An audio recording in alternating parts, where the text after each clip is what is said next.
Gloire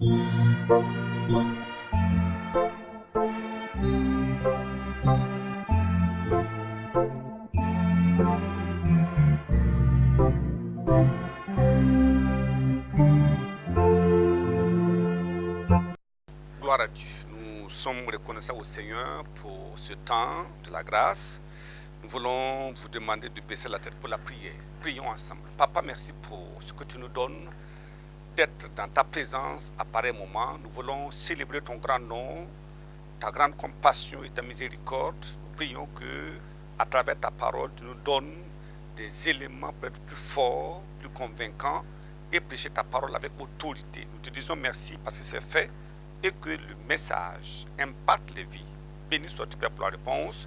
Au nom de Jésus, nous avons prié. Amen. Alors, nous vous disons merci pour ce temps dans la présence de Dieu. Et nous voulons aujourd'hui parler des enfants.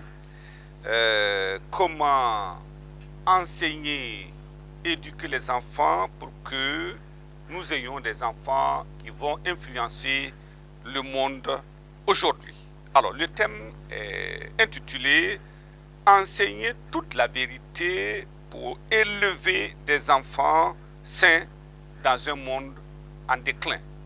Aujourd'hui, quand nous voyons ce qui se passe autour de nous, il y a la nécessité d'enseigner toute la vérité aux enfants afin qu'ils deviennent des enfants sains, sains de corps, d'âme et d'esprit dans un monde en déclin. Voyons Proverbe chapitre 23.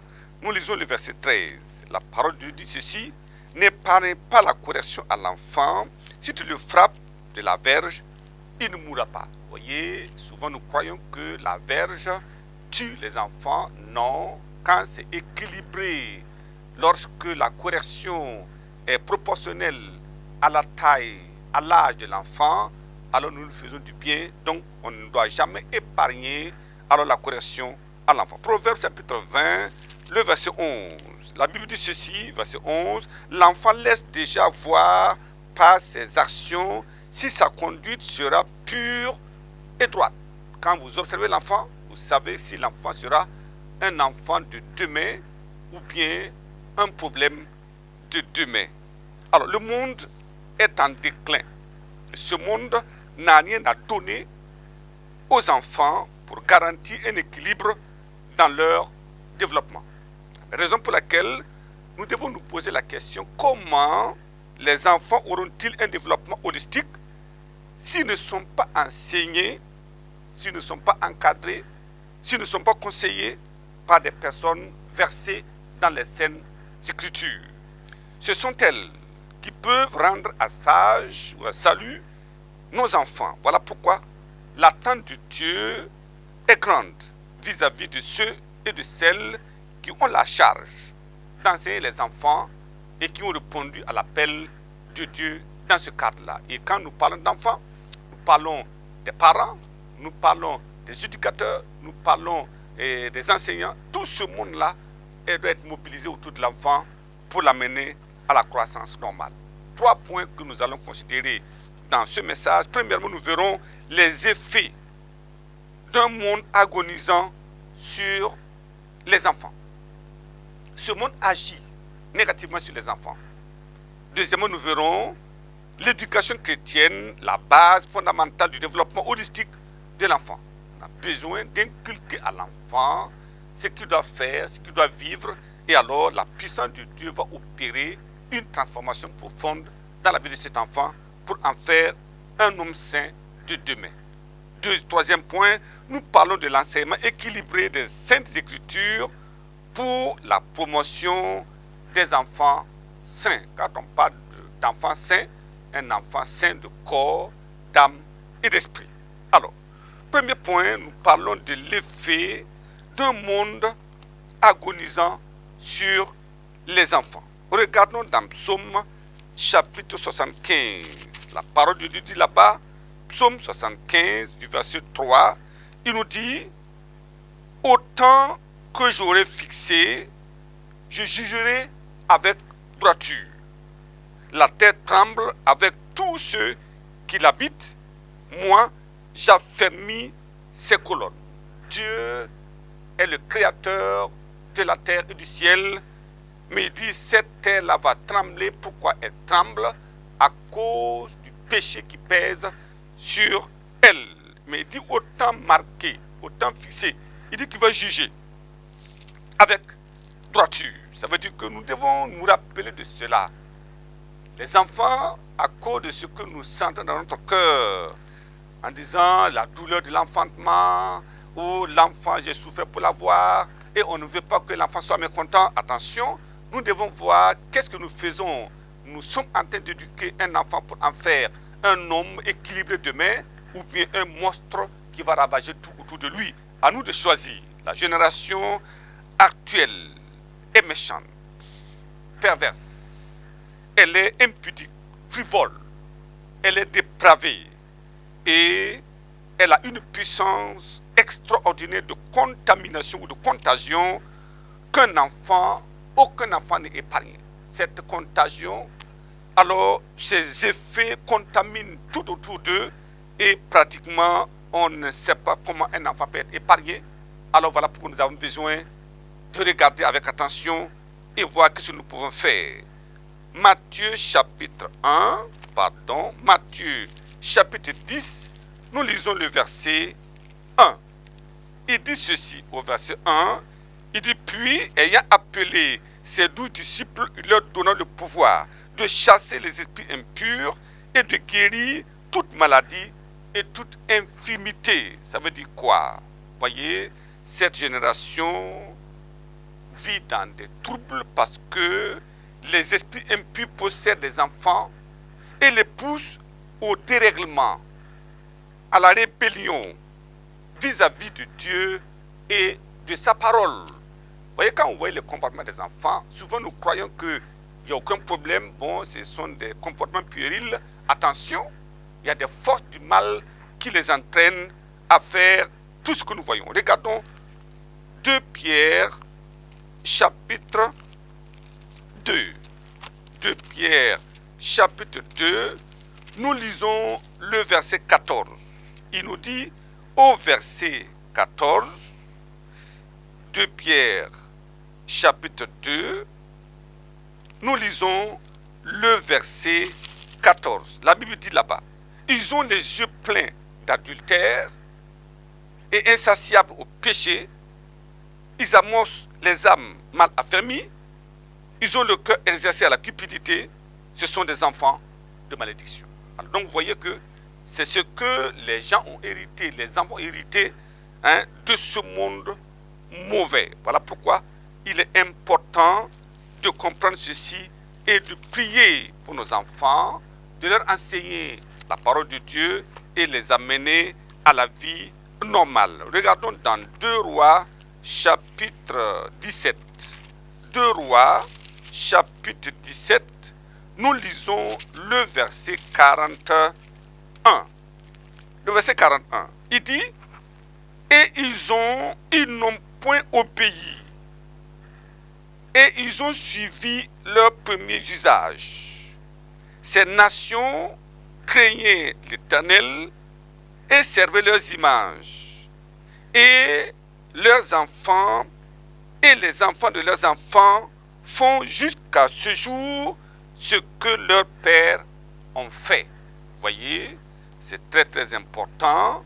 Tel père, tel fils. Et voyez, c'est cela. La nation était mauvaise. Elle faisait tout le mal contre Dieu. Et de père en fils, le mal s'est propagé dans le monde. Alors, ce monde a eu raison des pères et les enfants ont hérité de leur père la malédiction. Voilà pourquoi il est important que nous puissions comprendre qu'il y a la nécessité de l'éducation des enfants. Cela nous amène au deuxième point, l'éducation chrétienne, la base fondamentale du développement holistique. Vous conviendrez avec moi que la perversion du monde a affecté le corps, l'âme et l'esprit des enfants. C'est important. C'est pour ça que nous avons besoin de regarder à la parole de Dieu pour comprendre qu'est-ce que Dieu dit. Regardons Psaume chapitre 14. Psaume chapitre 14. Et nous lisons le verset 3. Psaume, chapitre 14, et le verset 3. Tous sont égarés, tous sont pervertis. Il n'en est aucun qui fasse le bien, pas même un seul. Voilà la déclaration formelle de Dieu. Quand vous lisez Romains, c'est exactement la même chose. Alors, les gens sont dans le mal. C'est comme si le mal est inné. Regardons Ésaïe chapitre 64. Ésaïe chapitre 64. Et justement, c'est pour ça les hommes de Dieu, les croyants doivent comprendre une chose. Lorsque Dieu nous donne un enfant, et que l'enfant évolue dans le milieu chrétien, il va à l'église, il chante, il va à la maison, il prie, alors nous disons, voilà, mon enfant est un chrétien. Ah non. Mais, et la nature adamique héritée de toute cette génération, comment ces enfants peuvent-ils être des chrétiens si ils ne sont pas nés de nouveau? Alors, regardons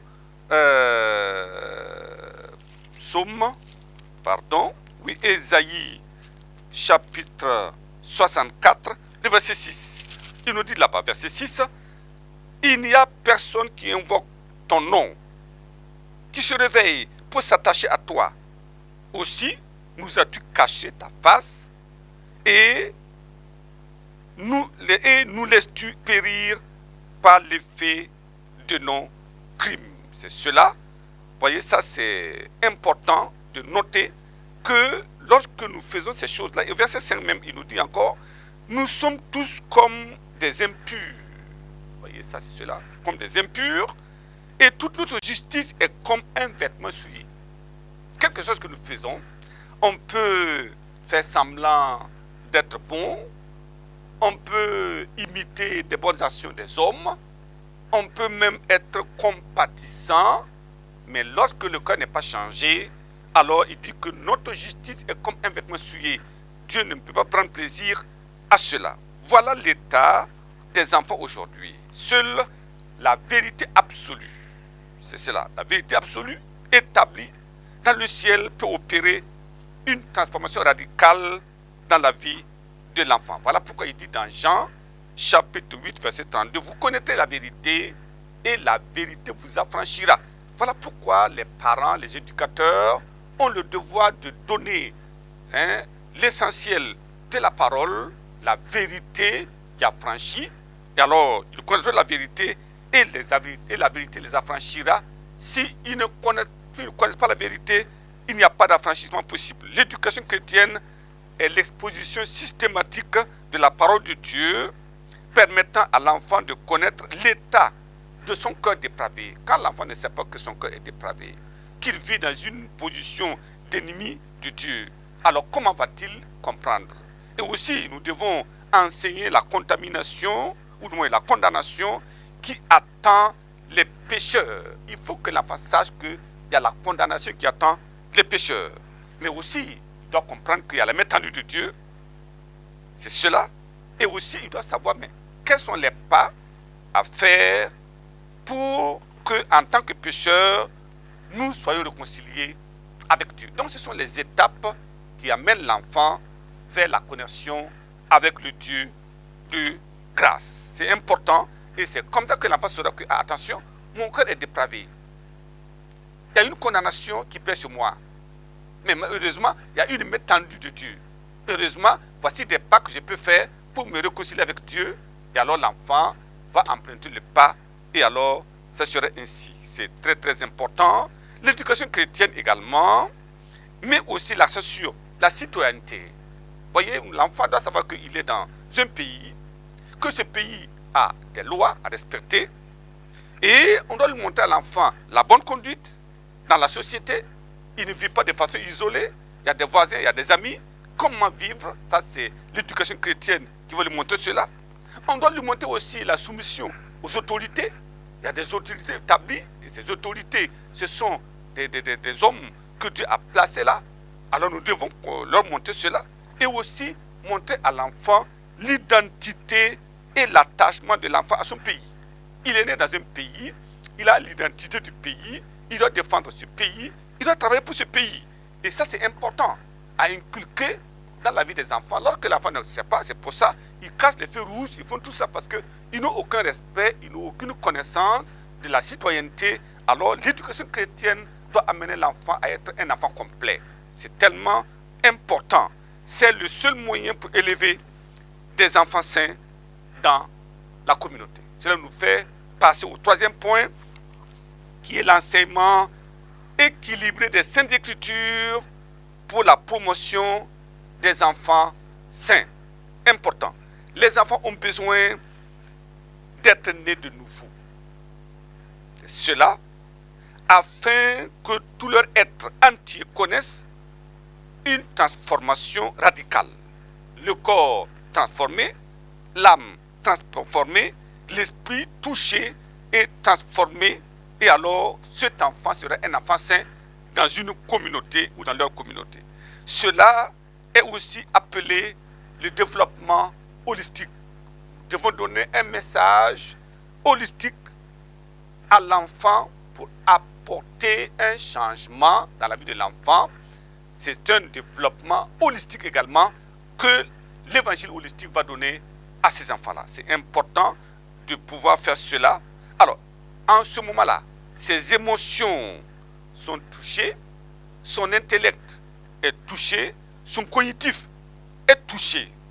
Regardons Proverbe chapitre 22. Proverbe chapitre 22, nous lisons le verset 6. Et la parole de Dieu nous dit au verset 6, il dit ceci: instruis l'enfant selon la voie qu'il doit suivre, et quand il sera vieux, il ne s'en détournera pas. Vous voyez, c'est un message fort pour les parents qui croient aimer leurs enfants en les laissant faire n'importe quoi. Non, ça c'est pas de l'amour, ça c'est même de la méchanceté, parce que nous sommes en train de fabriquer un monstre qui va créer des problèmes dans le monde. Nous avons besoin de le corriger, lui monter la voie. Quand il deviendra grand, alors il ne s'en détournera pas. Mais si les parents eux-mêmes ne connaissent pas la voie, comment leurs enfants connaîtront-ils la voie? C'est un grand défi à relever aujourd'hui. Voilà pourquoi la Bible dit dans Jean chapitre 3, voyons ceci rapidement. Jean chapitre 3, le verset 3. Il nous dit là-bas, Jean chapitre 3, le verset 3. Jésus lui répondit: en vérité, je te le dis, si un homme n'est né de nouveau, il ne peut voir le royaume de Dieu. Naître de nouveau. Nicodème était un homme de la loi, mais il ne comprenait pas le terme de Jésus. Naître de nouveau comment? Est-ce que quand on est vieux, on peut rentrer dans le ventre de sa mère et naître de nouveau? Non.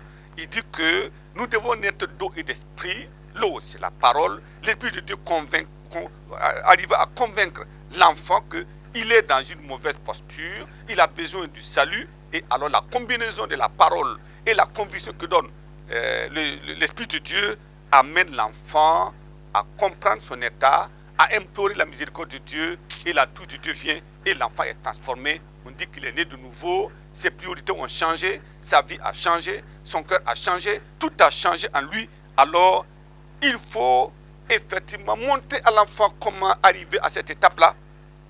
Alors donc, pour cela, il faut premièrement que l'état dépravé et sans remède de l'homme soit exposé aux enfants. À la maison, on expose l'état dépravé et sans remède, il n'y a rien à faire. On explique aux enfants. Voilà ce que nos grands-pères Adam et Ève ont fait et qui ont créé des troubles dans le monde.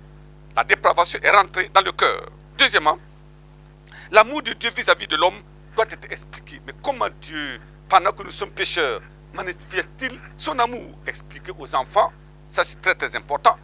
Troisièmement, que le prix payé pour la rédemption soit exposé.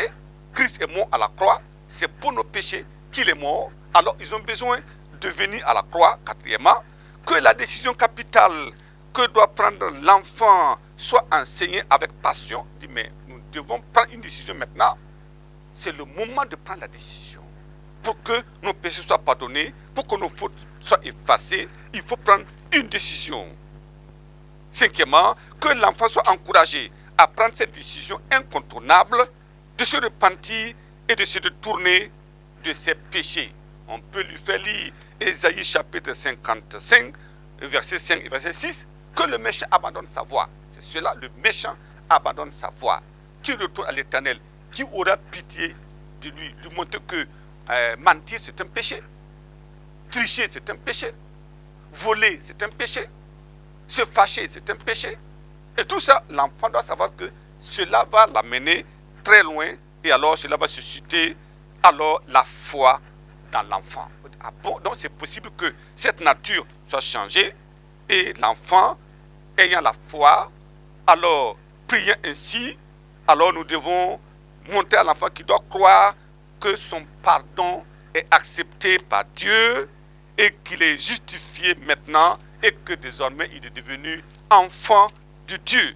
Et enfant de Dieu et héritier de la promesse de Dieu. Romains chapitre 3, le verset 24 nous dit, et ils sont gratuitement justifiés par sa grâce, par le moyen de la rédemption qui est en Jésus-Christ. Donc l'enfant doit comprendre maintenant, ce n'est pas par mes efforts, mais c'est une grâce que Dieu a donnée, c'est important, et alors à ce moment-là, je sais que quelque chose d'important est opéré dans ma vie. La grâce de Dieu est entrée en moi. Je ne suis plus pécheur, mais maintenant, je suis enfant de Dieu. Désormais, je peux chanter, je peux appeler Dieu. Et lui dire que avant, il y avait un mur de séparation entre cet enfant et son Dieu, mais à travers la repentance, le mur de séparation est tombé.